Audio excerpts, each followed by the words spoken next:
এখানে খুনি ডাকাত গুন্ডা তাদের না জেল হবে, তাদের না শাস্তি হবে, তারা খোলা মঞ্চে দাঁড়িয়ে বক্তৃতা দেবে, পার্টি করবে, ভোট করবে, লুটও করবে। মমতা ব্যানার্জি নিজে বলেছিল ক্ষমতায় আসার পর 10,000 মাদ্রাসাকে তিনি স্বীকৃতি দেবেন। দিয়েছেন 235টা মাদ্রাসাকে 15 বছরে। এই যত হয়রানি হচ্ছে মানুষের, এটা তৈরি করা হচ্ছে যা না তার থেকে বেশি করে। ইমাম ভাতা নিয়ে পশ্চিমবঙ্গ সরকারের আর কোনো মাথা ব্যথা নাই। মানে দুধেল গায়ের যে কর্মক্ষমতা সেটা মনে হয় শেষ হয়ে গেছে। কাউকে আঘাত দিয়ে আমি খুশি হতে পারি বলে আমি মনে করি না। আমরা চাবো বাংলাদেশে শান্তি ফিরে আসুক, সুস্থতা ফিরে আসুক। বাংলাদেশে হিন্দু মুসলমান সকলের যেন সুস্থভাবে জীবনযাপন কাটানোর রসদ তারা পায়। সেখানকার হিন্দুদের মধ্যে যেন কোনো ভয় না থাকে। দেখুন, কংগ্রেস একা লড়বে এটা ঘোষিত হয়ে গেছে এআইসিসির পক্ষ থেকে, আর এই নিয়ে কোনো বিতর্ক করতে লাভ নেই। কেউ দুর্বলকে সবল করে লাভ নেই। আমরা নিশ্চয়ই করেছিলাম কখনো বামেদের সঙ্গে, আজকে বামেদের সঙ্গে আমাদের এটা নেই। গত পঞ্চায়েতও বামেদের সঙ্গে লড়েছিলাম আমরা। এখন পার্টি মনে হয়েছে যে আমরা একা লড়বো, তাই লড়ছি।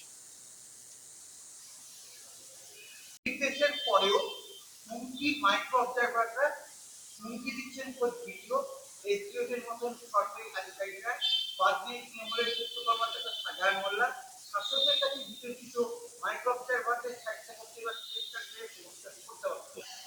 মাইক্রো অবজারভারদের তৃণমূল নেত্রী ভয় পাচ্ছে, তাই সুপ্রিম কোর্টে গেছিল মাইক্রো অবজারভারদেরকে সরানোর জন্য। তাদের অধিকার নিয়ে, দায়িত্ব নিয়ে সুপ্রিম কোর্ট স্পষ্ট করে বলে দিয়েছে যে মাইক্রো অবজারভাররা তাদের এ দায়িত্ব নেই যে কাকে ইনক্লুড করবে বা এক্সক্লুড করবে, কাকে রাখবে কি কাকে রাখবে না। সেটা তো এই আরোদের উপর দায়িত্ব আছেই, ডিইও। আর এই বাংলায় সরকারি দলের লোক বলে আমি মনে করি অন্তত। তাই কারচুপি যদি হয়, সব থেকে বেশি কারচুপি হবে এই আরো লেভেলে। এবং এই ঝঞ্ঝাটটা পাকানোর পিছনে, এই মানুষের হয়রানি করার পিছনে এদের একটা বড় ভূমিকা আছে, যারা পশ্চিমবঙ্গ সরকারের নিয়োজিত সমস্ত সরকারি কর্মচারী। এই যত হয়রানি হচ্ছে মানুষের, এটা তৈরি করা হচ্ছে যা না তার থেকে বেশি করে। মানুষকে সুরাহা দেওয়ার পরিবর্তে, তাদের সমস্যার সমাধান করার পরিবর্তে, তাদের সমস্যাকে আরো জটিল করার প্রচেষ্টা চলছে এদের মাধ্যমে, যাতে গোটা নির্বাচন প্রক্রিয়ায় একটা একটা আমি তুমির খেলা চলে, ওরা আমরা এরকম একটা খেলা চলে। মানুষের উপকারটা এখানে বড় কথা নয়, বড় কথা ভোটে আমার কার কত লাভ হলো তার জন্য হাওয়া তৈরি করো। এসআর প্রক্রিয়ার বিরোধিতা প্রথম দিন থেকে করেছি আমরা, তার অনেক কারণ আছে।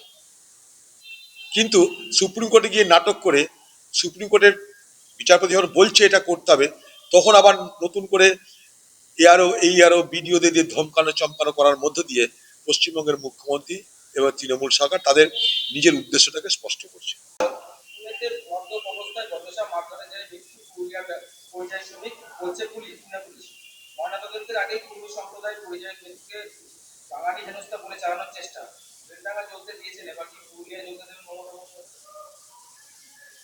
দেখুন, পশ্চিমবঙ্গের বাইরে অনেকের ঘুষরুজির জন্য যাই, তারা নিশ্চয়ই বাঙালি। এখন সব বাঙালিকে বাংলাভাষী বলে কেউ মেরে দিচ্ছে কিনা আমার জানা নাই। আবার সব বাংলাভাষীর উপর অত্যাচার হচ্ছে না এটা আমি বলবো না। তার মধ্যে কম বেশি হতে পারে কিছু। বাইরে গিয়ে খুন হয়ে যাওয়া মানেই সে বাংলা ভাষী বলে খুন হলো, এরকম কোন একটা স্ট্যান্ডার্ড কোনো গাইডলাইন তো হতে পারে না। কি কারণে খুন হচ্ছে, পশ্চিমবঙ্গ সরকারের পুলিশ তো সেখানে যেতে পারে, পশ্চিমবঙ্গ সরকারের পুলিশকে পাঠানো হোক সেখানটায়, কারণ তারা পশ্চিমবঙ্গের লোক। যাক, তারা পশ্চিমবঙ্গের মুখ্যমন্ত্রী মহারাষ্ট্রের মুখ্যমন্ত্রীর সাথে কথা বলে জানুক, পশ্চিমবঙ্গের ডিজি মহারাষ্ট্রের ডিজির সাথে কথা বলে জানুক। সব কিছুতে একটা ইস্যু তৈরি করা হবে, কিন্তু সমস্যার সমাধান হবে না। প্রশ্ন থাকবে, প্রশ্নের সমাধানে কোনো চেষ্টা হবে না। এটাই পশ্চিমবঙ্গের তৃণমূল। মানুষ ভিন রাজ্যে গিয়ে সমস্যায় পড়লে তা নিয়ে অনেক বড় ইস্যু তৈরি করা হয়, কিন্তু আয়ুষ্মান ভারত সহ কেন্দ্রীয় প্রকল্প বাংলায় চালু হলে মানুষকে যেতে হলো না রাজ্যে ছেড়ে। এর কেন্দ্রীয় প্রকল্প নিয়ে রাজ্য সরকারকে আক্রমণ নির্মলা। ভিন রাজ্যে বাংলাভাষীদের হেনস্থাকে কেন্দ্রীয় প্রকল্পের বাস্তবায়ন নিয়ে মেটানো সম্ভব? ভিন রাজ্যে মানুষ যাচ্ছে এখান থেকে রুটির জন্য। যে কোনো রাজ্যের মানুষের যে কোনো রাজ্যের রুটি কমানোর অধিকার আছে, তার সাংবিধানিক তার অধিকার আছে। সেই অধিকারটাকে কেউ অন্য জায়গায় খর্ব করা হলে, কেড়ে নিতে চেষ্টা করা হলে তার প্রতিবাদ বিরোধিতা করা হবে। কারণ আমাদের সংবিধান বলছে যে ভারতবর্ষের যে কোনো প্রান্তের, যে কোনো রাজ্যের, যে কোনো ধর্মের যে কোনো মানুষ ভারতবর্ষের যে কোনো রাজ্যের যে কোনো প্রান্তে গিয়ে বসবাস করতে পারে, রোজগার করতে পারে, এটা তার অধিকারের মধ্যে পড়ে। সেখানে কোনো রাজ্যে বাংলাভাষী, বাংলাদেশি যেভাবেই হোক, সেখানে অত্যাচার হলে রাজ্যের, কেন্দ্রের উভয় তাদের দেখা উচিত, কারণ তারা সবাই ভারতবাসী। সেই জায়গাটায় সংকীর্ণতার কারণে তাদের ভুগতে হচ্ছে, হয়রানির শিকার হতে হচ্ছে।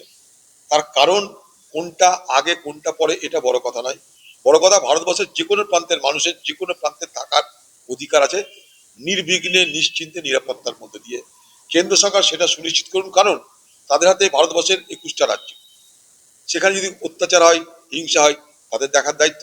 পাশাপাশি পশ্চিমবঙ্গ সরকারও দেখার দায়িত্ব, সেই সমস্ত রাজ্যে যাতে কিছু না হয় তার জন্য তাদেরকে পরিচয়পত্র দেওয়া, যেটা আমি বারবার করে দাবি করে এসেছি। তাদের পরিচয়পত্র দেওয়া হচ্ছে না। পরিচয়পত্র দিলে এই সমস্ত মানুষের উপর জুলুম অত্যাচার বন্ধ হয়। পশ্চিমবঙ্গের সরকার, মমতা ব্যানার্জি নিজে বলেছিল ক্ষমতায় আসার পর 10,000 মাদ্রাসাকে তিনি স্বীকৃতি দেবেন। দিয়েছেন 235টা মাদ্রাসাকে 15 বছরে। তার মধ্যে 235টার মধ্যে প্রায় 100-এর উপর মাদ্রাসায় শিক্ষক শিক্ষিকারা তারা বেতন পায় না। ফলে পশ্চিমবঙ্গের তৃণমূল পার্টি শুধু মুসলমানদেরকে ভোট ব্যাংক হিসেবে ব্যবহার করে, মাদ্রাসার সেন্টিমেন্ট তৈরি করে তাদের কাছে ভোট আদায় করতে চেষ্টা করেছে। বাকি এখানে কিছু হয়নি। প্রত্যেকটা যে কোনো মাদ্রাসা গেলে আপনারা বুঝতে পারবেন।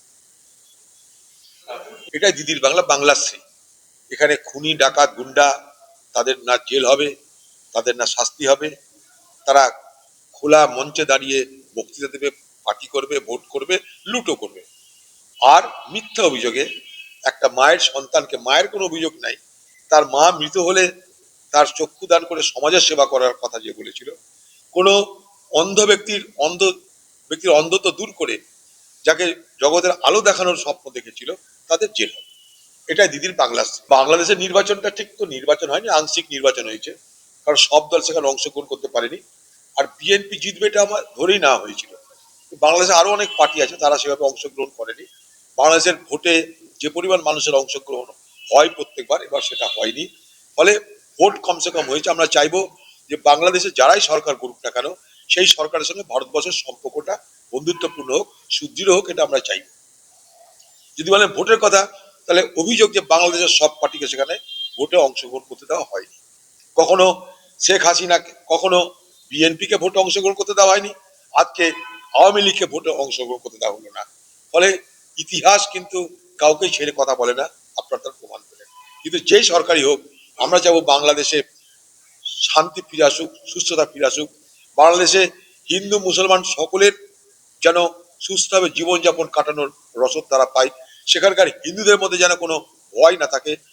সংখ্যালঘু যারা হিন্দু, তাদের উপর যেন কোনো রকম অন্যায়, অত্যাচার, হিংসা না হয়, সেখানকার সরকারের সেটা দেখার দায়িত্ব, সে দাবি আমাদেরও থাকবে। কাকুলিয়া দুষ্কৃতী